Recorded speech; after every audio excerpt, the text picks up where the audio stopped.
and it hits me, oh my gosh, this is that triangle. You know, there's explanation for everything that occurred in the Rendlesham Forest incident that doesn't involve aliens at all. It was completely silent. It comes right over our heads. He saw a classic flying saucer really standing in the clearing. He turned over to my father and held his hand, and he looked in his eyes and he said, "We're not alone."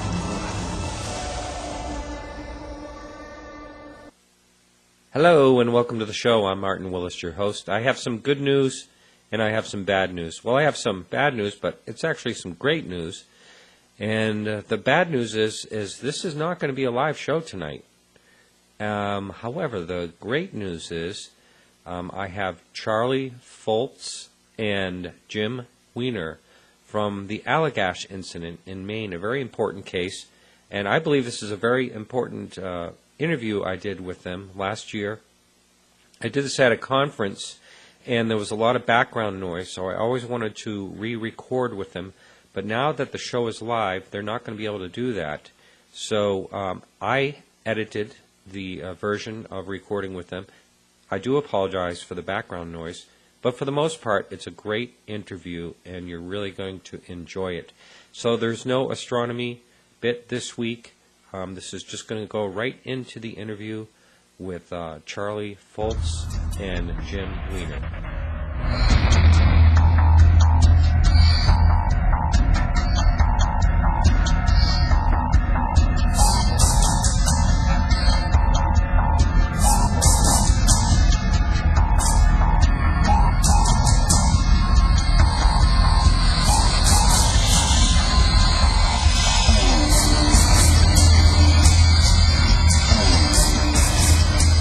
All right, I'm with Jim and Chuck of the Allagash Incident. Thank you so much for joining us.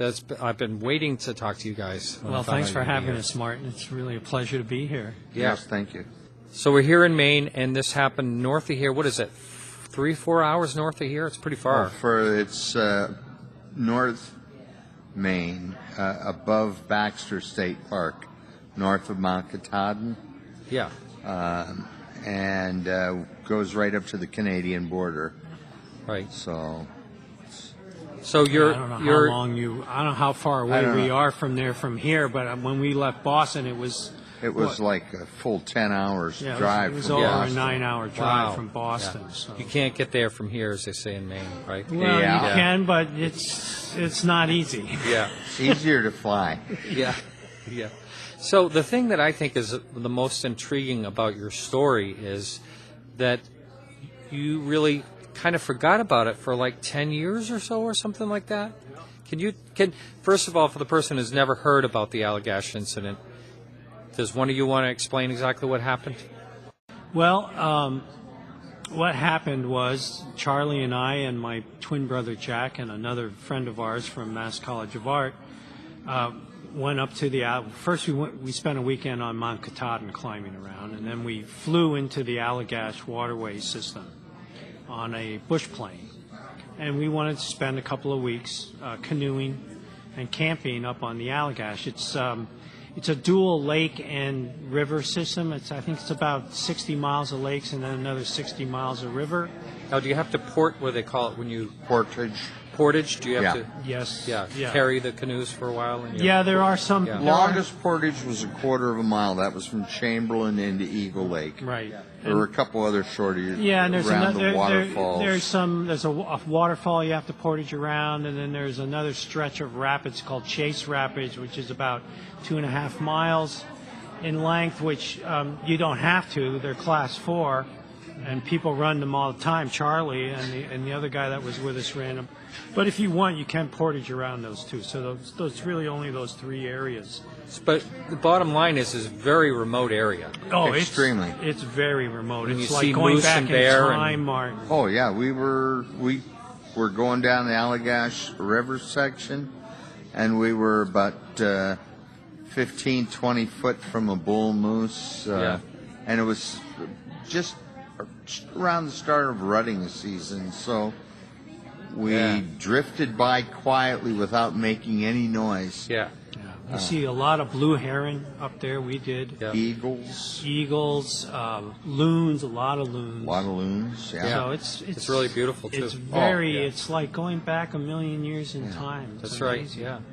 Or like Alaska almost. So what was the first? You had 2 sightings, and the first one wasn't so spectacular. No, But, it wasn't. We were the second day in. We were on Chamberlain Lake, and we had just pulled into a campsite, and there was probably 10 or 12 other people at that campsite. It was a fairly large campsite, so there were other people there, and we got in right at dusk, so we were latecomers. And there was a couple gentlemen standing on the beach of the lake who were looking for their sons. Were out on the lake in a canoe, and they were a little concerned about it because when it gets dark, you really can't see the shorelines anymore. So they were worried about these kids being caught out on the lake at night. So we were kind of, everybody was standing on the beach, kind of scanning the lake, seeing if we could see any movement out there. And one of these guys suddenly said, "Oh, what's that funny light over on the other side of the lake?" And it was a fair distance away. I mean, I would say it was a few miles at least away from us.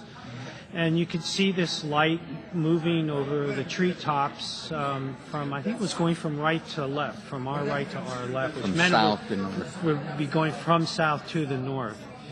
And I just happened to have my binoculars with me, so I grabbed my binoculars and focused in. And once I got focused in, I realized that it wasn't a star. It was definitely some type of a craft of some sort that was moving just on the other side of the lake.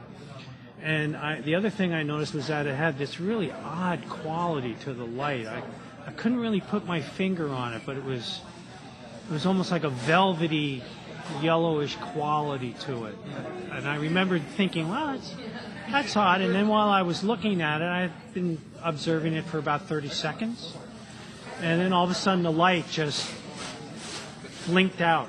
It didn't really blink out. It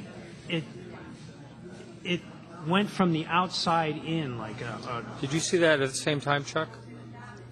I saw it disappear.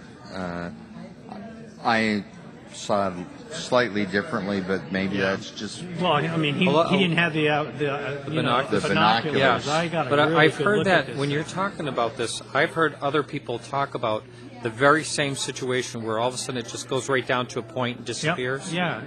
Yeah, what do they call that?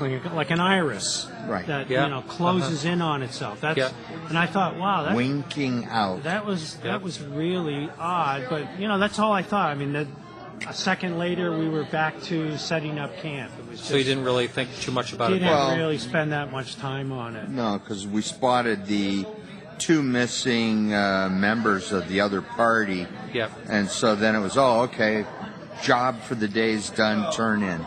Yeah. Yeah. Yeah, I mean, we didn't really think of And it setting being- up camp and getting food is your Yeah. priority. It was just to- an odd light we saw, Yeah. and that was the beginning and end of it. Yeah. And so then, was it a day or 2 that go by? 2 days. 2 days. So why don't you explain exactly what happened? Well, the next day we went further up the lake system trying to get to Allagash Lake, but were unable to because of the volume of water flowing down from the lake.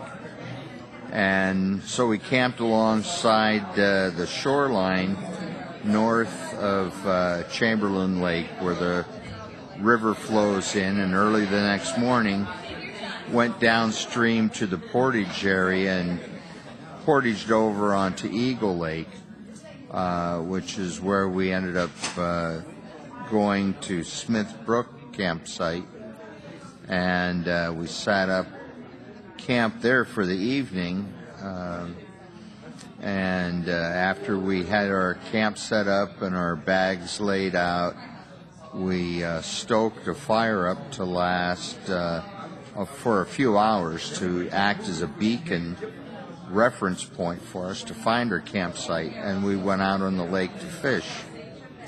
So we were out, it took us maybe about 20 minutes, 15-20 minutes minimum to work our way through the standing dead trees and other trees in the water to go to an area where we figured had good fishing structure. Yeah, we were on the southern end of Eagle Lake, which was pretty much a swamp-like area. There was a lot of old dead trees, Like driftwood type stuff? trees sticking out of the water or just underneath the water. And we thought, wow, this is a great place to go fishing. Yeah, that's right. They like to hide in this stuff. Yeah. So we weren't out there long. Once we were going across, and one of the guys on the other, Charlie was at one end of the canoe. One of the other guys, Chuck Rack, was at the other end of the canoe, and Jack and I were in the middle of the canoe. And all of a sudden, Chuck Rack said, "What the hell is that?" And I could see his face. I was facing him, just like I'm facing you, and I could see his face light up. And I thought, oh no, the Rangers. We're out night fishing and the Rangers just got us. So I turned around to see where the light was coming from, and when I turned around, there was this huge light about 150, maybe 200 yards away from us, which was the end of the lake, bordered by tall pines. And just floating above these pines was this perfectly round, spherical, it was a whitish yellow light. So it was like a large ball? It was like a large ball of light, and I noticed immediately that the quality of the light was exactly the same as I had noticed 2 nights previously when I was looking at this other light through the binoculars. I immediately recognized it as being the same, and it was a roiling kind of mist, or almost like if you had a heavy fog or a heavy soup or a porridge that was roiling and boiling. That's the way it was, and it was a whitish yellow. It was very bright, and at times there would be a little bit more yellow in one area. Like at one point, it would look like there was a vertical stripe down. And what about the movement of it? It didn't move at all. It was just floating over the tops of the trees, maybe 20, 30 feet over the tops of the trees, and you could see it illuminating the tops of the trees underneath, and a slight reflection of it coming out over the edge of the lake water. Mm-hmm. So Charlie had the flashlight, and he decided we'd signal it. Oh. We said, let's signal it. Well, just out of curiosity. I mean, it was, it was only about a couple of 100 feet from where we were at this point. It had come up along the shoreline directly toward us, hovering about average 20 feet above the tops of the trees. And when it was directly across from us, I thought, what will it do if I shine a flashlight at it? And that being my major curiosity, after I flashed off a few bursts of light at it, it fired a beam of light from the bottom. Well, first of all, it stopped moving. It was moving about at a speed of a balloon moving through the air. But when I shined the light, it stopped abruptly.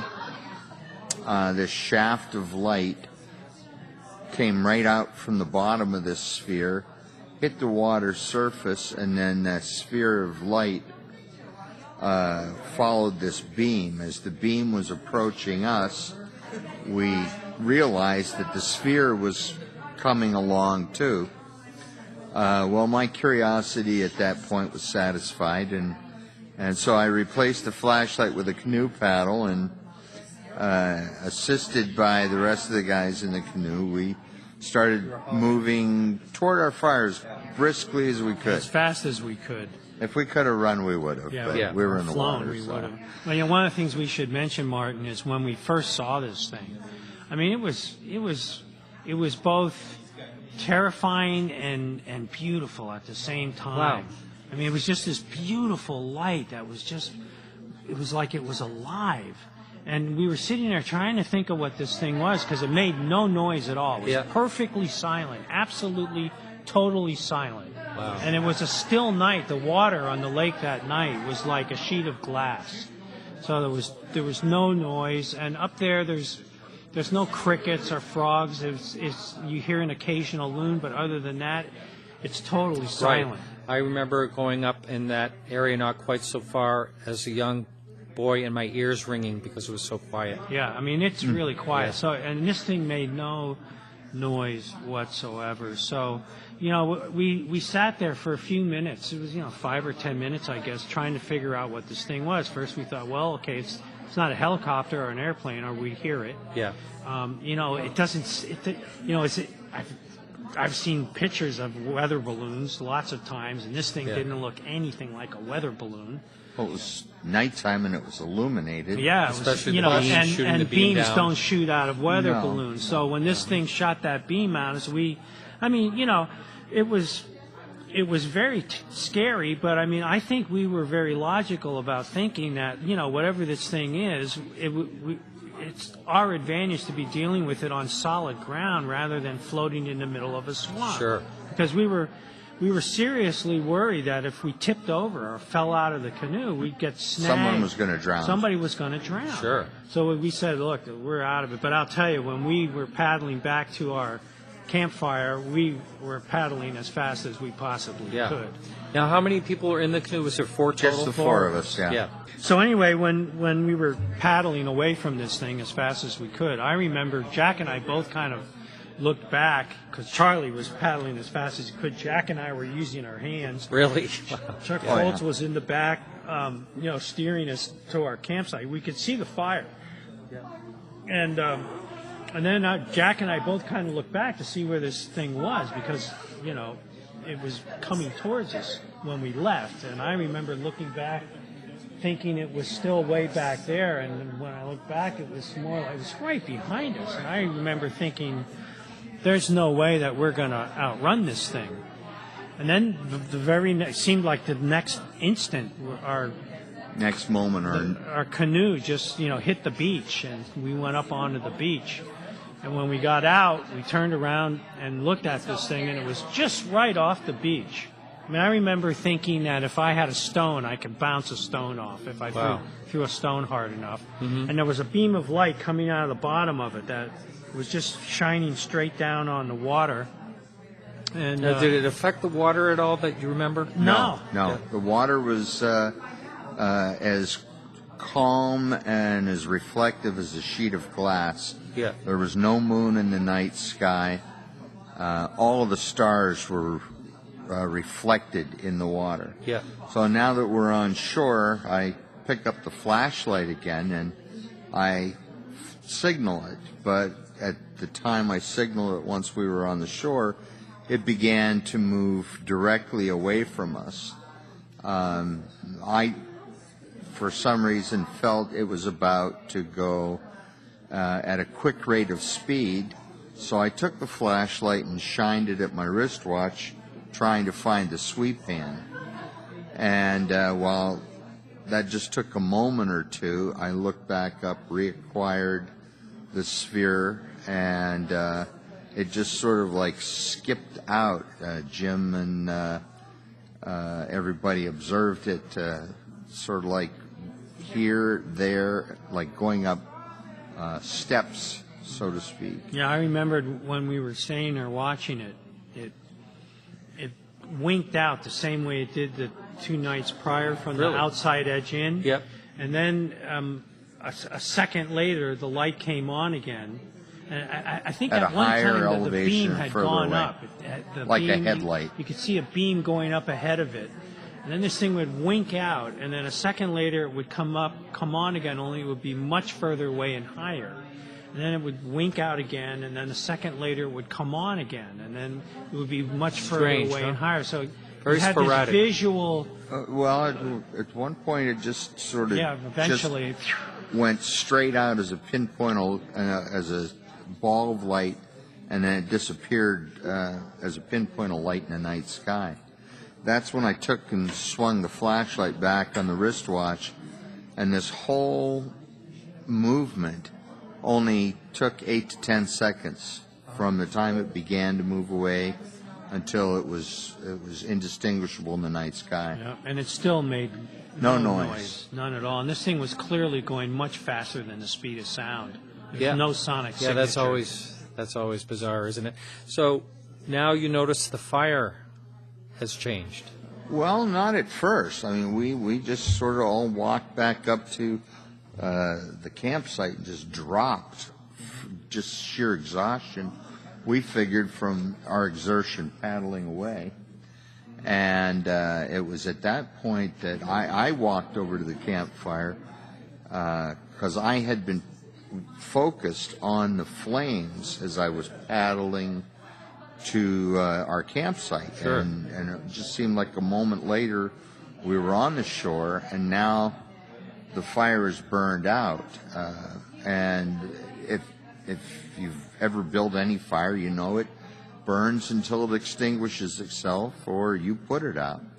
So we didn't really think that what happened to all the flames. This thing was just burning a few moments ago, and now it's out. Yeah, we didn't even think about it. So you swept the flashlight by your wristwatch. Did you notice the time? Yeah. It was a little after 10 in the evening, and we had gone out onto the water just a little after 7 in the evening.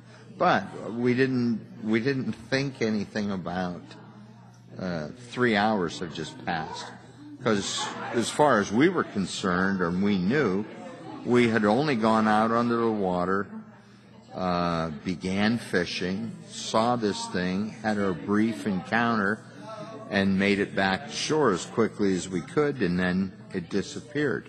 Mm-hmm. And for years we never thought about it. We didn't have any concept of missing time in those days. Did you talk a lot about among yourselves, the four of you, about this situation, or did it just kind of fade out? Not that evening. We could. No. The next morning, that's all we could talk about was what the heck did we just see last night? But we still didn't have any connection at all about the fire. It was just something that never. It was almost in hindsight, it was almost as if we were programmed not to think about it. Yeah. But in a way, you're up there, out in the boonies in the middle of the night. You are active from daylight until dusk, and then you go to sleep. There's no news programs, no sports games you're wanting to see or anything, because you don't have anything. Yeah. No outside stimuli. No, nothing at all. Yeah, but even like that, you would think that since he looked at his watch, he'd say, "Oh my God, it's past 10 o'clock. What happened? We just, we've been out here for a long time." He never even thought of that. Yeah. No, it could possibly have been something that was changed in your thinking. Yeah. Oh. Yeah. Definitely programmed not to even think about it. Yeah. And we didn't for years. So let's talk about years. So years go by, and what happens? Well, 2 years after we came back from the Allagash, I had a bad accident in Calais, Maine. I walked into a closet in a house that didn't have a floor in it. I fell 14 feet into the basement. Oh, my God. And broke my back in a number of places, and I also rammed my spinal cord up into my brain and suffered some serious brain damage. It took me a long time to come back from, and so for years I was recuperating from this accident. It was basically all I did. And the accident, in addition to the bad back, it left me with epilepsy. I developed temporolimbic epilepsy, which would the seizures would manifest themselves. I always felt like I was having a heart attack. Like, my breathing would become erratic, my heartbeat would become erratic. I'd get chest pains and pains in my left side. So I was always going into the hospital thinking I was having some kind of heart attack. And it took years for them to diagnose it. The seizures started in 1979, about a year after the accident, and I wasn't diagnosed with the temporolimbic epilepsy till 1983. So there was a time period where I was having these episodes of, think something was happening, thinking I was having heart attacks. And every time I'd go to the emergency room somewhere, they'd say, "Well, you're not having a heart attack. We don't know what's wrong with you." And it took them a long time to finally do the testing and diagnose it as temporolimbic. And one of the problems that was associated with the seizure condition was during that same time I was developing these horrible nightmares. I would go to bed at night and I'd wake up in the middle of the night thinking that there was somebody in my room and they would be pulling at me in the bed, and I always felt terrified and felt like there was something malevolent in the room with me. And it got so bad that I was, for years, I literally would go around the house before I'd go to sleep at night, and I'd make sure, whether it was winter, summer, spring, fall, it didn't matter to me. I made sure every window in the house was closed and locked, and I was even padlocking myself in the bedroom because part of me thought that maybe one of my roommates was coming into my room while I was sleeping. For what reason, I have no idea. And so I was getting really paranoid, and I wasn't sleeping. I was terrified to go to sleep. And so because of the sleep deprivation, my seizure activity was going through the roof. And I wound up being admitted into the hospital for treatment because of the sleep deprivation and the increase in seizures. This was around 1988, and 87, 88. So while I was in the hospital at one point, they were doing long-term EEG tests, electroencephalograms. And so I was bedridden with all these electrodes connected to my head, and I was bored stiff because all I could do was stare at the ceiling. And I had asked one of the nurses if she could give me something to read. Well, she went out into the lobby and came back with Whitley Strieber's Communion. Wow. And when I saw the face on there, I didn't know who he was, or I had no idea what this book was about. I just saw this bizarre face on it and went into a fit. I just freaked out. And so a couple hours later, one of the psychiatrists that is in the neural clinic team at the hospital came in and said, Jim, what's going on here? Why did you just have this near fit? And I said, well, I just didn't like that book. I don't know what. I'm hooked up to this stuff. I'm not in a very good mood. What do you want? And so he said, well, come on, something's going on. I said, well, it reminds me of these nightmares I'm having. And so he said, well, can you talk about your nightmares? These nightmares are keeping you up at night. This is an issue we have to deal with. And so I started talking about these nightmares of waking up at night and feeling like there was seeing movement in my room and feeling that I was being violated in some way. And he came back a few days later and he said, well, I've recently had dinner with a friend of mine who turned out to be Dr. John Mack from Harvard. Wow. All coincidences. Yeah. He said Dr. Mack happens to be working with some people who are having nightmares very similar to what you're describing. And I want to ask you an odd question. I want you to be honest with me. And I said, well, of course, just ask me whatever you want. He said, have you ever seen a UFO or been close to a UFO? And I said, yeah, as a matter of fact, I have. But what does that have to do with my seizure disorder? I don't want to talk about UFOs. I can tell you all about this UFO we saw up in Maine 2 years ago, but I don't see what that has to do with my seizures. And so I was very reluctant to talk with him about this. But eventually he said, look, I think there's a connection here somehow, and I want you to talk to someone in the field, in the UFO field. And he was the person who contacted Raymond E. Fowler, who at that time I believe was Northeastern head of investigations for MUFON, or he's one of the head of the investigations for MUFON at the time, the Mutual UFO Network. And he arranged to have me meet Ray. Ray was coming in a couple of weeks to one of the local conventions. And so I went and met and talked to Ray, and Ray asked me to describe our encounter in Maine, which up to that time was, all we remembered was a sighting being chased across this lake at night by this object.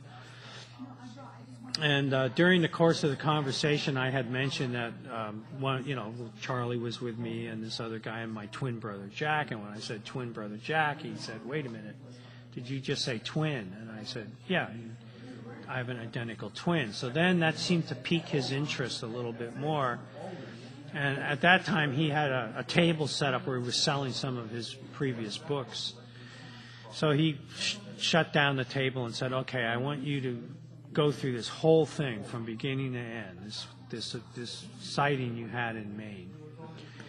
And so I did. I went through it again, and then at the end of the second run through, he asked me if I and the other guys would be willing to fill out a MUFON report. So I said, "Well, I will certainly do it, and let me talk to the other guys." And I contacted Chuck and my brother and the other guy, and we all agreed to fill out a report. And so once we did that, then Ray asked if he could continue a more in-depth investigation. You want to go through that part, Charlie? After he received the MUFON contact forms, he became quite interested and then we had provided a list of people that we had originally, back in 1976, shared our story of being chased across the lake from. That was one of his starting points. And then from there, he went on and checked the Bureau, I think it's somewhere in New York State, where all the weather reports and records are stored for the weather patterns across the U.S., and all the records are compiled and stored in an archive. Well, he checked those and found that there was no moon and that the weather was as we had described it. And we had in our reports mentioned a ranger named Everett E. Cram, who was the check-in ranger that we had met when we began our canoe trip on the Allagash system. And so Ray then progressed further for probably, it was over almost a year and a half minimum before he was done investigating the background on us. And after doing such extensive research, he then made arrangements with a hypnotherapist named Tony Constantino, and then brought us in individually one by one. And we each then went through regression. I think, Jim, you were the first one to go, and then Jack, Yep. and then me, and then Chuck. And in fact, we went through multiple regressions. We also went through some polygraph testing. That came later on, though. Yeah, but Ernie Rice was the polygraph expert. He used to be a polygraph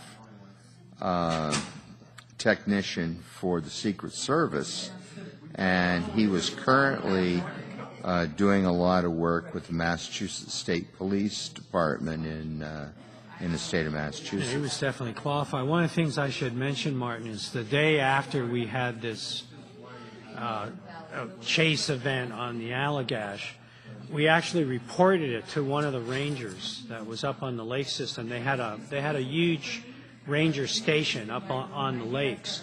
There was a ranger center there. And every day the rangers come to the campers' campsites to collect your trash so the bears don't come into your campsites.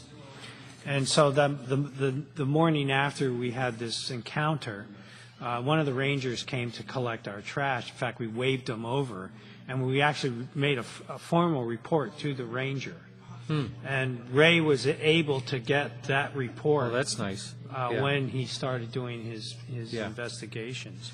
Now, can you tell, when you started doing this regression, can you give the details of what came out of it? Yeah, I went first, and to be honest with you, I didn't really think much of hypnosis at the time. I didn't, I was totally naive about what hypnosis really was. I'd never been hypnotized in my life, and I always thought it was a carnival act. Right. You went to they made you cluck like a chicken and quack like a duck, and it wasn't anything like that. It was basically just a very intense state of relaxation where you could focus on an event and without distraction, so you could better remember, what happened at the time. So what Tony Constantino did was he put me in a very relaxed state and started us and took us back to that night on the Allagash, so we could try to see if we could remember anything more about it. Excuse me. And I did remember a lot more. I remember that when we were paddling back to the campfire, and right after Jack and I had looked back to see where this thing was, at first it was right behind us, and then I looked again, and it was literally right on top of us. And then all of a sudden, this tube of light came out of this thing, and it wasn't a solid beam of light. It was like a straw or a glass made of glass. Yeah, and it was. If you could imagine the big the wall, enough to take in a Volkswagen. The wall of it was good 10 feet in diameter. I'd say 8-10 feet in diameter, and if you can imagine the wall of the straw had this weird bluish whitish light that scintillated, and it reminded me of like when you're in a dusty room with sunlight coming through a window, and you can see the dust kind of flowing, dust particles like flicking. smoke, through the shafts of light. That's the way this energy seemed to move. But the inside of it was dark. It was like it was much darker. It wasn't black, but it was dark. Wow. And I remembered looking up this beam, and the craft was like right on top. It was right above us. I remember looking straight up. And at the top of it, it was black underneath, and I remember thinking, "Oh my God, what is this?" And then all of a sudden, I looked back down, and I was facing Chuck Rack, and he was gone. And I was like, "Oh my God, what happened to Chuck? What happened to Chuck?" I thought he fell in the water or something. And then all of a sudden, I felt as if every molecule in my body was about ready to explode. I didn't feel any kind of heat or any kind of pain, but it was more like a pressure or a feeling that there was some kind of energy happening, not just on the surface of my body, but inside every molecule. Wow. And then the next thing I remembered was sitting in a room somewhere with my peripheral vision was all blurred, and I could focus pretty clearly directly in front of me. If I was looking directly at you, Martin, you were in focus, but everything around you was this kind of foggy, as if there was a fog all around it. And I remembered I was sitting, and I was looking out, and I could see my brother Jack standing up, like maybe 10 feet away in front of me, in this room, and he didn't have any clothes on. He was totally naked, and there was these two figures, or I think it was one figure at first, and then another one came a little after. But at first, I noticed there was a figure that was facing him, and it was taking his arms, and it was articulating his wrists and moving his arm around as if it was inspecting his joints and things. And I remember thinking to myself, "God, he's going to break Jack's arm if he keeps doing that." But for some reason, at first, I couldn't see the face. Every time Tony Constantino would ask me what the figure looked like, they'd say, "Well, can you see the face?" And I go, "No, I can't make out the face. I can't make out the face." But because I was so focused on what they were doing to Jack, I thought for sure they were going to totally dislocate his arm. And then I was able to focus, and I remember I just totally flipped because this thing had a face, like a head, like a bug, like an insect. I remember saying to Ray, it looks like a bug. It looks like a bug. I was completely freaking out. And it had this weird kind of wand, like a thin needle-like wand in its hand that was maybe 12 or 14 inches long, and it had just a tiny little bulb on it, and it was scanning Jack. Like it was scanning his chest, and it would touch him on certain parts, different parts of his body. And at that point, I just went into hysterics. I mean, I couldn't believe what I was seeing. This thing was clearly not human. Wow. It had an insect-like head. That's what it looked like. It had these big eyes, like a bug eyes, like an ant has. Have you ever tried to draw, or has a rendition of this been drawn? Oh yeah, sure. Yeah. Sure. It's probably available online. It is. Yep. Yeah. It's public domain, and it's also in Ray's book that he wrote about the case later on. Mm-hmm. We all did drawings. I mean, one of the things that Ray asked us to do, because we were all artists at the time, he asked if whatever I remembered, if I could make a drawing of it, would I do that? And I said sure. And I'm not a very good drawer. Like Charlie and Jack are amazing illustrators. At that time, I was working in clay. I was a potter. Yeah. So I was very good with clay forms and things. But I'm by no means even a good drawer. I'm terrible. I can do simple line drawings with a little shading. That's about as good as my drawings get. But I did a pretty good rendition of what I remembered seeing. And Chuck's laughing. I just thought he draws bugs, but and as long as they're ET type bugs. Yeah. Okay. So, but anyway, I remembered sitting, and then I noticed that Charlie was sitting on this. I realized I was sitting on a bench that was sticking out of the wall wherever we were. I had no idea where we were. But Charlie was sitting next to me, and Chuck Rack was sitting on the same bench. We were all naked. None of us had any clothes on. And I remember thinking to myself, like, what is happening? What is going on? I was in a total state of terror. I can't describe what it felt like to be in that kind of a state of terror. I've never been that terrified in my life, ever. Absolutely, I'm and sure. It was totally consuming. I mean, as soon as I was able to see the heads and realize that whatever these things were, they weren't human, I just flipped. And so then I was watching what they were doing to Jack, and then the second beam came. And they walked Jack through this opening. It was like a hallway or a door of some sort. And then they came for me. And they took me, two of them came, one on either side.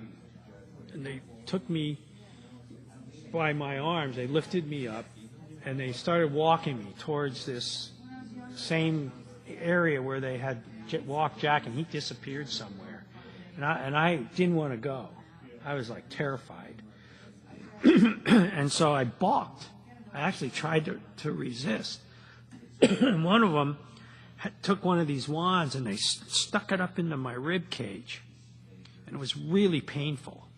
And they just poked you in the ribs? Yeah, they poked me. Wow. Like prod. They prodded me like a cattle prod. Mm-hmm. And it hurt a lot. And I remember I didn't hear anything in my head. I didn't hear a voice, but I got a clear mental message or an impression that I must cooperate. Yep. I will cooperate. And if I don't cooperate, bad things are going to happen. Mm-hmm. So at that point, I was in a total state of terror, but at that point, the thought came to my head that, whoa, these things are not friendly. These things could be malevolent. And then that made me even more terrified. So I went. I thought, okay, I'm going to bide my time, and when I get an opportunity to escape, if I ever get an opportunity, I'm going to take it. So they took me through this room, and then I remembered. I mean, you have to understand, like, all these memories come through in patches, in pieces. It's not like you remember everything from point A to point B from beginning to end in continuity. It's like you seem to remember part of an event, little snippets, and then you suddenly remember being somewhere else. So I remembered them walking into this hallway. It was like a hallway of some sort. And then the next memory I had was being on a table, like an examination table. And there was more of them. There was one on either side of me, and there was another one on the base. They all looked the same. They all looked the same. They weren't that small. They weren't like the little tiny grays. They were almost our size. My impression was that they were almost as tall as I was. They had a face that looked like an insect, or at least they had these big eyes. They could have been goggles or with some kind of mask, because they looked like they had a projection coming out where our mouths usually are, Yep. which could have been some type of mask. I don't know. They didn't seem to have any ears that I noticed. They had really thin necks, like almost pencil thin like necks. They had 4 fingers that were They had an articulating Yeah. joint where it would be there was like a the fold. palm of our hand. There was a fold down the center of their hand, so they could fold the fingers in opposite one another Instead of having thumbs. instead of having thumbs. They had Yeah. 4 opposable digits, as we only have our thumbs. Yeah. The only Yeah. opposing And digit. they wore some type of clothing. I remembered it was like it reminded me of like the skin tight spandex that skiers wear. Yeah, that's what kind it of what you hear a lot. Yeah, of. that's what it reminded. Like it was like full body. Cover- It was Coverall. full body. Coverall, yeah, I it was meant, full yeah. body. And I remembered that. And anyway, they had me on this table, and they came with this device which looked like some kind of tube. I mean, it's hard to describe. I mean, everything that I saw, I've never seen before. So it was different. alien. Yeah, it was alien. and I got this clear impression. I mean, the communication for me was never in things like words in my head or voice. It was like it was like I telepathically knew what they wanted me to do. That's the only way I can describe it. But it was clear. I mean, it wasn't like I had to guess. Yeah. I mean, I knew what they wanted, and I knew that they wanted a sperm sample. And so, like, I'm thinking, oh my God, how am I going to do this? I mean, I'm terrified. You know, my thing was like, you know, it was like somewhere inside of me. That's how scared I was. So I started. So then all these thoughts of like having sexual relations with my girlfriend, or women magazines, I don't know, but all these sexual images started floating through my head, and eventually they got a sperm sample out of me. And then I remembered I felt really violated. I felt like, wow, I've just been raped here.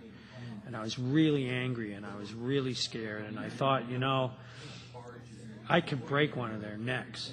If I grabbed them, Pencil thin neck. thin neck, maybe I could like break one and then create a diversion and try to get out of there, because I was absolutely certain in my mind that the next thing they were going to do was start cutting me open. It was dissection time coming real soon, and I didn't want to go there. Yeah. And I mean, it sounds horrible that I would even think of, killing something, but to me, it was my life. Yeah. It's pretty much all I remember, because I was so upset that Ray and Tony thought I was going to have a seizure. And so they quickly brought me out. So every time they would take me in, I would go into these intense anxiety states, and then they'd have to bring me out again. And they actually got a lot more information from Charlie and Jack than they did from me. So Charlie should at least tell you a little Charlie, bit. so I'm going to ask you if your regression had very similar, was it basically similar, and did it fit everybody else's as well? Did everyone else? It did, and in much the same as if you were in an automobile with, let's say, 4 people. I use this example. And you have an automobile accident. All 4 people remember the accident. All 4 people remember the details. But if you're behind the driving wheel, you're going to have a point of view and remember details that the people in the back seat are not going to have, because they're looking elsewhere at things that you didn't see. So I very much remember the exam room as being very brightly illuminated, but my field of vision was quite short and shallow. I have had kind of a similar thing when I've gone to the eye doctors and my eyes were dilated. Yes. But only a bit more intense than that. But it was a very unnerving experience. And the only positive thing I can say is, hey, it was catch and release. Yeah, just like you were doing up in Maine, right? Now, would you describe the beings exactly like Jim does? Slightly different, but very much the same. And what was that when you were regressing? Do you remember the shock of seeing them for the first time, like he was talking about? Oh, hell yeah. Yeah. Yeah, you never forget that. I bet. My first memory of the regression, struggling to lift my head up. And as I lifted my head up, I realized I was on some type of flat surface. It felt like kind of like leather in a way, like a soft leather, but it was a firm surface. And the first thing that I focused on were my feet, and I was thinking, that's odd, where the hell are my socks? And then I thought, well, where are my shoes? And then I realized I didn't have any clothing on, and then that was my next question to myself, where the hell are my clothes? And the last one was, where the hell am I? I could just barely make out some figure standing in front of me, but I could kind of see the twins and Chuck sitting on this bench, and I was screaming in my head. I couldn't articulate anything. Help me! What are you guys just sitting there for? I wasn't restrained. I had no restraints upon me that I could see at all. And as I was fighting to lift myself up and help myself out of this situation, unseen until that instant, there was one of these beings standing right at my head, and it bent forward and made eye contact with me. At which point the only thing I could move was my head, and I tried to move it as far away from this thing as I could, which was just down to the surface of this table I was on, which was only a couple of inches. But when my eyes made eye contact, I had this sensation, very physical sensation of my mind like rushing up to merge with this individual's conscious or something, much like being on a roller coaster and doing the first deep drop and you feel your stomach coming up. Well, I had this physical sensation of my mind dropping up into this being's mind. And I was told to comply and, follow instruction, and I would be not harmed. Thing that comes to mind, if Jim didn't have this accident and then the epilepsy and start having these dreams, do you think this would have eventually surfaced? I do, because one thing that was happening simultaneously, and this is something that is, one thing that, to finish this, you're responding to your question, yes, I feel that it would, because at the same time, Jim was experiencing his nightmares, which were basically flashbacks of this experience on the Allagash. His twin brother, Jack, was having nightmares at the very same time in Vermont. But Jack could confide in his wife, Mary, where Jim is at this point in time very closed mouth and internalized everything much more than he does today. So I do believe that it would eventually have come out.